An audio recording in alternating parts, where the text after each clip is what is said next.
Hey everybody, today we're going to read the last sentence from page 33 and continue on to page 34. There was a scrubbed wooden table and chairs in the middle, and Harry sat down on the edge of his seat, looking around. He had never been in a wizard home before. The clock on the wall opposite him had only one hand and no numbers at all. Written around the edge were things like time to make tea, time to feed the chickens, and you're late.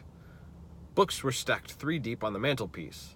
Books with titles like Charm Your Own Cheese, Enchantment in Baking, and 1 Minute Feasts, It's Magic. And unless Harry's ears were deceiving him, the old radio next to the sink had just announced that coming up was Witching Hour with the popular singing sorceress, Celestial Warback. Mrs. Weasley was clattering around, cooking breakfast a little haphazardly, throwing dirty books at her sons as she threw sausages into the frying pan. Every now and then she'd muttered things like, "Don't know what you're thinking of, and never would have believed it." "I don't blame you, dear," she assured Harry, tipping 8 or 9 sausages onto his plate.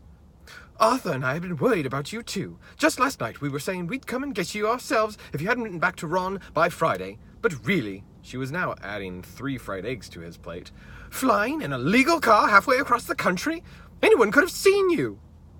She flicked her wand casually at the dishes in the sink, which began to clean themselves, clinking gently in the background. "It was cloudy, Mum," said Fred. "You keep your mouth closed while you're eating," Mrs. Weasley snapped. "They were starving him, Mum," said George.